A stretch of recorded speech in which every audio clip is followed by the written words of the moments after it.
معززو سامعین و حضراتو، نننی بیان د نبی اکرم صلی اللہ علیہ وسلم د ازواج مطهرات باندې باندې دا نبی علیہ السلام تر ټولو نه مخکې د بیبي خدیجه الکبرى بنت خویلد سره نکاح کړی و. د هغې نه بعد د سوده بنت زمعه سره نکاح کړی و چې دا صحابیه او دا بیبي د نبی علیہ السلام سره سپین سرې سوه. د الله پیغمبر غوښتل چې دې ته طلاق ورکړي، خو دی خپله واري بیبي عایشې صدیقه ته ورکړه. ورته ویل چې صرف زه دا غواړم په ورځ کې د محشر ستا د بیبیانو په زمره کې حساب سم. د هغې نه بعد د بیبي عایشې صدیقه بنت ابي بکر سره نکاح وسوله. د هجرت څخه 2 کاله مخکې په مکه مکرمه کې، په بل قول 3 میاشتې 3 کاله مخکې د شوال په میاشته کې چې د هغې عمر د 6 کاله وه.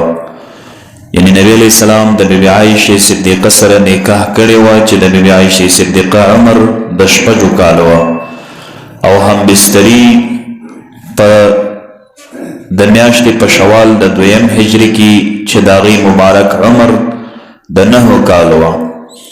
د نبی علیہ السلام چې کله وفات سو، د بیبي عایشې صدیقه عمر د 18 کاله وه،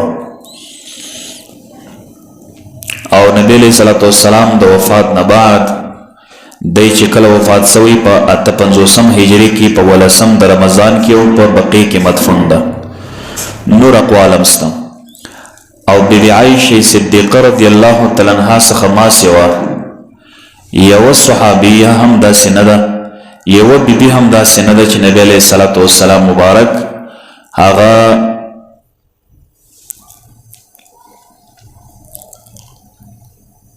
داسې زنانې په نکاح کړې وي چې هغه یا کونډه نه وه یا طلاق یافته نه وه. ټول بیبیانې د نبی علیه السلام مبارک هغه سیبه وې. یو بیبي عایشې صدیقه باکره وه، د هغې نوم ام عبدالله وه. د هغې نه بعد بیبي حفصه بنت عمر فاروق رضی الله تعالی عنها سره د نبی علیه السلام نکاح وسو.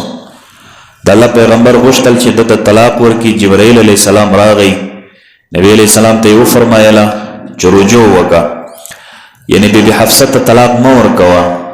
وجه یې دا ده چې دی ډېر لمونځ کوونکی دی او ډېرې روژې نیسي.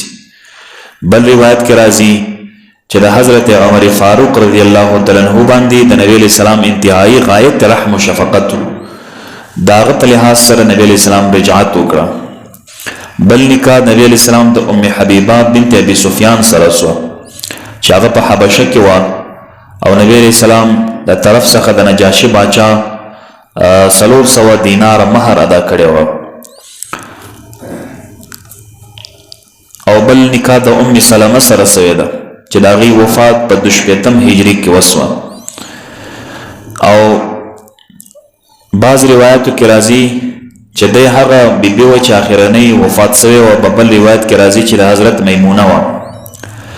وم نکاح نبی علیه السلام د زینب بنت جحش سره سوی ده چې هغه د نبی علیه السلام مبارک آزاد شد د غلام زید ابن حارثه په عقد کې وه. هغه چې کله طلاق کړه، نبی علیه السلام نکاح ورسره وکړه او په ازواج مطهراتو کې داخل شو. او دغه زینب بنت جحش په 6 هجري کې وفات سوی ده. بل نکاح نبی علیه السلام د بیبي جویریه بنت حارث سره کړې ده چې په غزوه د بني مستلق کې اسیر سو، بندي سو. او دغه شانته بل نکاح د صفیه سره سوی ده. د نبی علیه السلام بیبي صفیه هغه زنانه وه چې د حضرت هارون علیه السلام د اولاد څخه وه، او په غزوه خیبر کې اسیر سو، او نبی علیه السلام هغه آزاد کړه او د ازادي مهر قرار وګرځول. د هغې مبارکه وفات 50 هجري کې سوی ده. بل نکاح 10 د نبی علیه السلام د حضرت بیبي میمونې سره سوی ده چې دا د خالد ابن ولید او د عبدالله ابن عباس رضی الله تعالی عنهم خاله وه. او د صرف مقام کې او د صرف په ځای کې نکاح وتړل سوه. یو 50 هجری کې وفات شوی ده، بل قول کې 55 هجری کې وفات شوی ده. او په دغه لسو ازواجو کې یعنی په لسو بیبیانو کې د نبی علیہ السلام په لسو زنانو کې صرف بیبی خدیجه الکبرى رضی الله تعالی عنها و چې نبی علیہ السلام له حیاتو چې هغه وفات شوی و. نور ټولې بیبیانې د نبی علیہ السلام مبارک سره حیات تیر کړی ده. دغه شانته د بیبي زینب بنت خزیمه سره هم نکاح کړی ده چې هغه 2 میاشتې یا 3 میاشتې ژوندۍ وه، بیا وفاته شوې ده. او د دې نه ما سوا 2 هغه زنانې وي چې نبی علیہ السلام صرف د نکاح خطبه ورسره ویلې وه.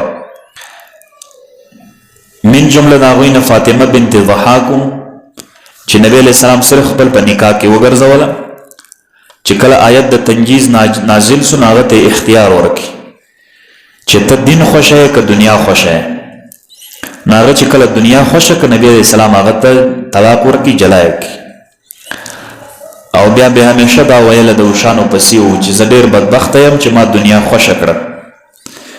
بل د شراف چې د دحیې کلبي خورو نبی علیہ السلام نکاح ورسره کړی، خو مجامعات صورت نه دی واقع. بله بیبي نبی علیہ السلام چې نکاح ورسره کړی د خوله بنت حذیل، دا هغه بیبي و چې نبی علیہ السلام ته خپل ځان هبه کړه بلا مهره. بعض علما وایي چې نبی علیہ السلام ته ام شریک خپل ځان هبه کړی و. او بل اسماء جوینیه، دا هم هغه زنانه وه چې کله د واده په شپه کې نبی علیہ السلام مبارک لاس تروشت کی، نو هغه دا وویله چې اعوذ بالله منک، زه د الله نه پناه غواړم ستانه. نبی علیہ السلام مبارک چې دغه دا خبره واورېده او بیا یې طلاق ورکړي. بله بیبي 14مه د عمره بنت یزید چې دا د بني غفار څخه ده، یوه زنانه وه، د هغې سره نکاح کړی و. عالیه بنت زبیان سره نکاح کړی وه او د بني غفار سره نکاح کړی و. دا 3 زنانې داسې وې چې صرف نکاح یې کړی ده او بیا طلاق ورکړي. بله زنانه چې بنت السلط نومیږي، بنت السلط، دا یوه زنانه وه چې نبی علیہ السلام مبارک لا هم بستري نه وه کړې، مخکې تر هغه انتقال سو. او یو بله زنانه وه نبی علیہ السلام په نکاح کړله، رسول الله مبارک ورته وویله چې حبی لی نفسکی، ته خپل نفس ما ته هبه که، راویې بخشه. نو هغه لکه د رئیس کورنۍ زنانه وه، نو هغه ویله چې زه هر چا ته ځان نه هبه کوم. نبی علیہ السلام دا خبره چې ځینې واورېده، د ته یې طلاق ورکړي، جدا یې کړي. او یوه بله زنانه وه نبی کریم علیہ السلام مبارک د نکاح خطبه ورواستوله چې ده ته ووایه نکاح در سره کوم. هغه زنانه خوښ وکړه نه و خوښ، د هغې زنانې پلار وویل چې زما د لور په مخ کې سپین سپین ټکي دي، حالانکه سپین ټکي نه وي، هسې یو بانه جوړوله نبی علیہ السلام ته چې ور یې نه کړي. نو دا خبره چې وکړه نبی علیہ السلام مبارک بس اعراض ځینې وکړي، مخې ځینې وګرځاوه. هغه پلار چې کله ورغی کور ته چې رښتیا هم د هغه زنانې په مخ کې سپین سپین ټپونه جوړ سوي وو، خو نبی علیہ السلام سره یې چمکاوه. او 21م هغه زنانه وه، یو زنانې ته نبی علیہ السلام دعوت واستوي د نکاح. هغه زنانې پلار خپل لور ډېر تعریف کوي، ورته ویل چې زما لور داسې حسینه ده، داسې جمیله ده، داسې کارنده ده او دومره په صحت باندې جوړه ده چې په ټوله زندګي کې مریضه سوې نه ده. نبی علیہ السلام ورته ویله چې دا چې په ټوله عمر نه ده مریضه سوې، دا زما نه ده پکار، بیا یې نکاح نه دی ورسره تړلی، ځکه بیماري دا هر مسلمان ته راځي.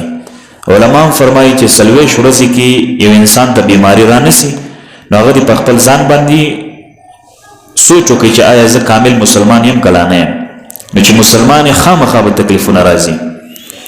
او بیبي صفیه او ام حبیبه څخه ما سوا د نبی علیہ السلام مبارک د زوجې مهر 500 درهم.